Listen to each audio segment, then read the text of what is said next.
हाय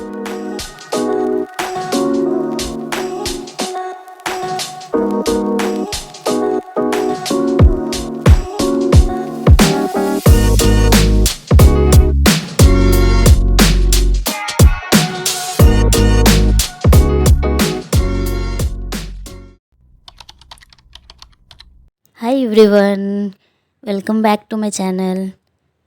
हर दिन एक जैसा नहीं होता, लेकिन मेरी कोशिश लगभग हर दिन एक जैसी होती है। सुबह सूरज की पहली किरण के साथ दिन शुरू करने की कोशिश करती हूँ। उसके बाद गर्म पानी और मेरी ब्लैक टी जिसमें अदरक और अजवाइन होती है, ये सिर्फ़ एक ड्रिंक नहीं बल्कि मेरे दिन की शुरुआत का हिस्सा बन चुका है। फिर मैं अपनी टू डू लिस्ट बनाती हूँ। पहले मैं बिना प्लान के पढ़ती थी, लेकिन अब समझ आ गया कि अगर पूरे दिन का रोड मैप सामने हो तो समय कम बर्बाद होता है। आज की शुरुआत मैंने स्ट्रेंथ ऑफ मटेरियल के शॉर्ट नोट्स से की। मेरा मानना है कि कम्पिटिटिव एग्ज़ाम में सिर्फ नया पढ़ना काफ़ी नहीं होता, जो पहले पढ़ा है उसे बार बार रिवाइज़ करना उससे भी ज़्यादा ज़रूरी है। इसलिए हर दिन थोड़ा समय रिवीजन के लिए ज़रूर निकालती हूँ। उसके बाद मैंने आरसीसी का प्रीसियस कंक्रीट चैप्टर पढ़ा। शुरू में ये टॉपिक थोड़ा मुश्किल लगता था, लेकिन अब कोशिश रहती है कि सिर्फ थ्योरी पढ़कर आगे ना बढ़ूँ, हर कंसेप्ट को समझूँ कि आखिर ये प्रैक्टिकल लाइफ में कैसे यूज़ होता है। जब कंसेप्ट क्लियर होता है तो क्वेश्चन भी आसान लगने लगते हैं। फिर शावर लेने के बाद मैं पूजा करने के बाद मन थोड़ा शांत हो जाता है। फिर खुद से बस एक ही वादा करती हूँ, आज का दिन बिना किसी बहाने के अपनी तैयारी को दूंगी। एंड देन मैंने अपना ब्रेकफास्ट कंप्लीट किया।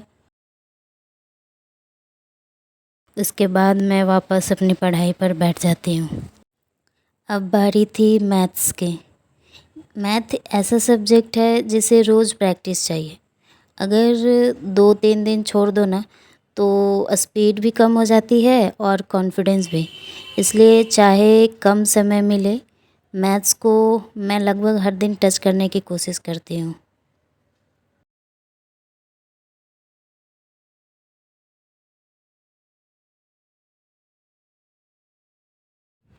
उसके बाद मैंने रीज़निंग की प्रैक्टिस की। रीज़निंग मुझे सिर्फ एग्ज़ाम के लिए नहीं बल्कि सोचने का तरीका बेहतर करने के लिए भी अच्छी लगती है। इसमें स्पीड एंड एक्यूरेसी दोनों पर काम करना पड़ता है।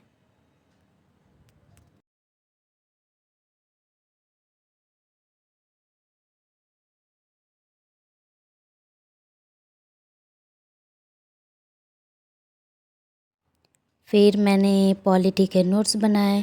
मेरा पॉलिटी का लेक्चर देखा हुआ था, बस मुझे नोट्स बनाने थे तो मैं वही नोट्स बना रही हूँ।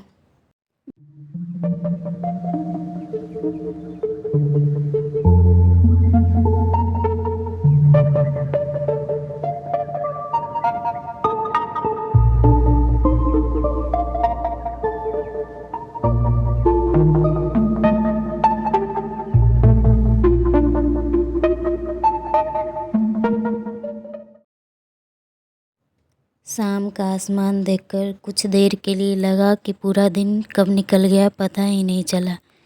लेकिन एस्पिरेंट की घड़ी शायद बाकी लोगों से थोड़ी अलग चलती है। यहाँ हर घंटा मायने रखता है। फिर मैंने इन्वायरमेंट पढ़ा। ये सब्जेक्ट काफ़ी बड़ा है, लेकिन एग्ज़ाम में अच्छे मार्क्स दिलाने की ताकत भी यही रखता है, इसलिए इसे हल्के में नहीं लेना चाहिए। शाम को दिया जलाया और फिर वापस पढ़ाई करने लगी। अब थ्योरी पढ़ने के बाद आरसीसी प्रेस टेस्ट कंक्रीट के क्वेश्चन सॉल्व किए। मुझे लगता है कि असली तैयारी वही शुरू होती है जहाँ क्वेश्चन गलत होने लगते हैं, क्योंकि वही बताते हैं कि अभी कहाँ सुधार की ज़रूरत है।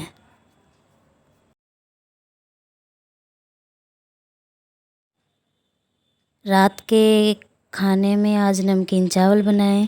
ज़्यादा समय कुकिंग में नहीं देना चाहती थी क्योंकि अभी कुछ सब्जेक्ट बाकी थे, तो सिंपल में मैंने यही बनाया। डिनर के बाद इंग्लिश पढ़ी। रोज़ थोड़ा थोड़ा पढ़ने से वोकेबुलरी एंड कम्प्रहेंसन दोनों बेहतर होते हैं। ऐसे तो मैं CIL के लिए PYQ देख रही थी ताकि आइडिया लग जाए कि किस तरह के क्वेश्चंस आते हैं। उसके बाद मैं करंट अफेयर SPD PDF से कर रही हूँ। कॉम्पिटिटिव एग्ज़ाम में करंट अफेयर ऐसा सब्जेक्ट है जैसे एक दिन छोड़ो तो अगले दिन बहुत कुछ नया जुड़ जाता है। इसलिए करंट अफेयर डेली थोड़ा ही सही पर पढ़ना ज़रूर चाहिए। और इस बार तो CIL में इंजीनियरिंग मैथ्स भी ऐड हो चुके हैं तो मैं वही पढ़ रही हूँ। आज तो मैं मैट्रिक्स पढ़ रही हूँ। आज कोई रिकॉर्ड नहीं टूटा, कोई मिराकल नहीं हुआ, बस एक और दिन अपनी मंजिल के नाम कर दिया। अगर आप भी किसी सरकारी नौकरी के लिए तैयारी कर रहे हैं तो याद रखिए, रोज़ 10 से 12 घंटे पढ़ना ज़रूरी नहीं है, लेकिन रोज़ अपने सपने के लिए ईमानदारी से बैठना ज़रूरी है। हो सकता है आज आपकी मेहनत किसी को दिखाई न दे, लेकिन जिस दिन रिज़ल्ट आएगा उसी मेहनत की कहानी लोग सक्सेस कहकर सुनाएंगे। मिलते हैं अगले स्टडी ब्लॉग में। तब तक अपने सपनों के लिए थोड़ा थोड़ा आगे बढ़ते रहिए। Thanks for watching.